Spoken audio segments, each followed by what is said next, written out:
কথায় বলে মূর্খ ও অসৎ মানুষের সাথে থাকার চেয়ে একা থাকাটা অনেক ভালো। আর এই কথাটি একেবারেই সত্যি।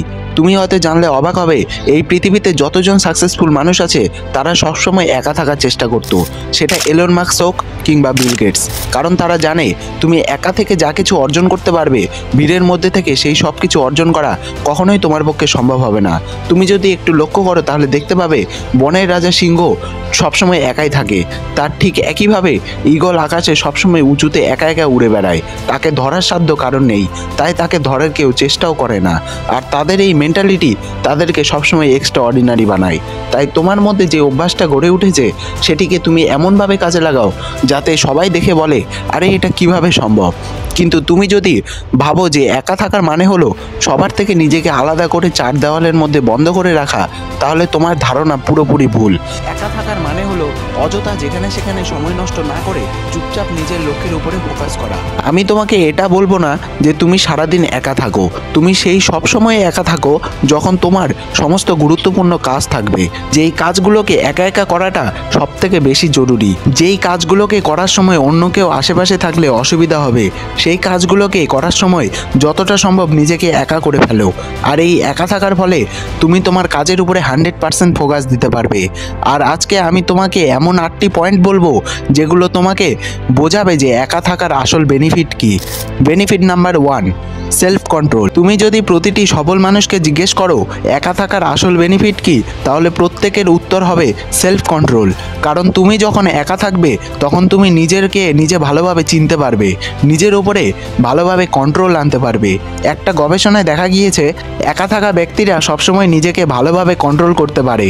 যখন তুমি একা থাকবে তখন তুমি যে কোনো কাজকে আস্তে ধীরে বা রিল্যাক্সভাবে সেটি করতে পারবে। তখন কোন কাজটি তোমার জন্য ভালো হবে এবং কোন কাজটি তোমার জন্য খারাপ হবে সেটি তুমি নিজেই খুব ভালোভাবে বুঝতে পারবে। বেনিফিট নাম্বার 2, নিজেকে সময় দাও। তুমি যখন একা থাকবে তখন তুমি নিজেকে নিয়ে গভীরভাবে ভাবতে পারবে। এতদিন তুমি শুধু অন্যদের নিয়েই ভেবে গেছো, তোমাকে নিজেকে নিয়ে ভাবার সময় হয়ে ওঠেনি। তোমার কোন কাজটি বেশি ভালো লাগে আর কোন কাজটি খারাপ লাগে সেটি হয়তো তুমি নিজেই জানো না। কিন্তু তুমি যখন একা থাকবে তখন তুমি এই সমস্ত বিষয়কে নিয়ে গভীরভাবে ভাবার সুযোগ পাবে। তুমি তোমার নিজের সম্পর্কে অনেক কিছু আবিষ্কার করতে পারবে যা তুমি সবসময় ভিড়ের মধ্যে থেকে কখনোই করে উঠতে পারবে না। বেনিফিট নাম্বার 3, নিজের লক্ষ্য পূরণ। একা থাকার একটি সবথেকে বড় সুবিধা হলো তুমি কিভাবে তোমার জীবনের সমস্ত স্বপ্নকে বাস্তবায়ন করতে পারবে সেটা নিয়ে ভাবার একটি সুযোগ পাবে। নিজের লক্ষ্য পূরণের জন্য কি কি করা দরকার সেটা ভাবারও একটি সুযোগ পাবে। আর সেই অনুযায়ী নিজের লক্ষ্যকে সামনে রেখে কাজ করার সুযোগ পাবে। আর এর সবথেকে বড় উদাহরণ হলো এলন মাস্ক এবং আলবার্ট আইনস্টাইন। এরা একা থেকে যা করে দেখিয়েছে তা কেউ কখনো কল্পনা করতে পারেনি।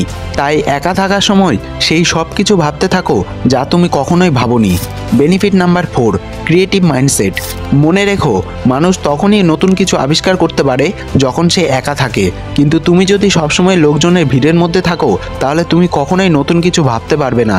সেই সময় অন্য সমস্ত চিন্তা তোমার মাথায় ঘুরবে, কারণ আমাদের মস্তিষ্ক তখনই নতুন কিছু ভাবতে পারে যখন সে স্থির এবং ঠান্ডা থাকে। তাই এখন থেকে যতটা সম্ভব নির্জন জায়গায় বসে নিজেকে নিয়ে ভাবতে শুরু করো। বেনিফিট নাম্বার 5, ওভার থিঙ্কিং বন্ধ করুন। তুমি হয়তো অনেক সময় সমস্ত অন্য চিন্তায় ডুবে থাকো, কিন্তু তুমি যদি একা থাকো তাহলে কিভাবে নিজেকে উন্নতি করা যায় সেই সমস্ত বিষয়কে নিয়ে ভাবার একটি সুযোগ পাবে।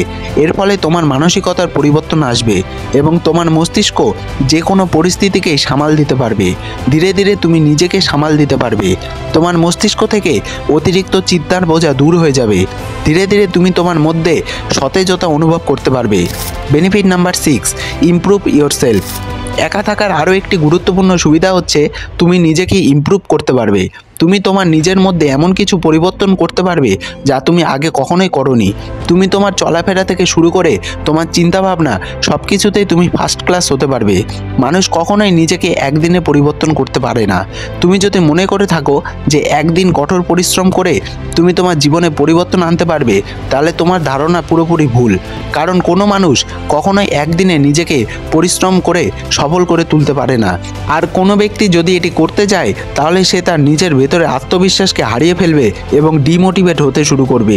তাই পরিবর্তন করতে চাইলে ক্ষুদ্র ক্ষুদ্র কাজ দিয়ে নিজের মধ্যে পরিবর্তন করা শুরু করো এবং একা থেকে নিজের পার্সোনালিটির মধ্যে পরিবর্তন আনতে শুরু করো। বেনিফিট নাম্বার 7, জ্ঞান ও বুদ্ধিমত্তার বিকাশ।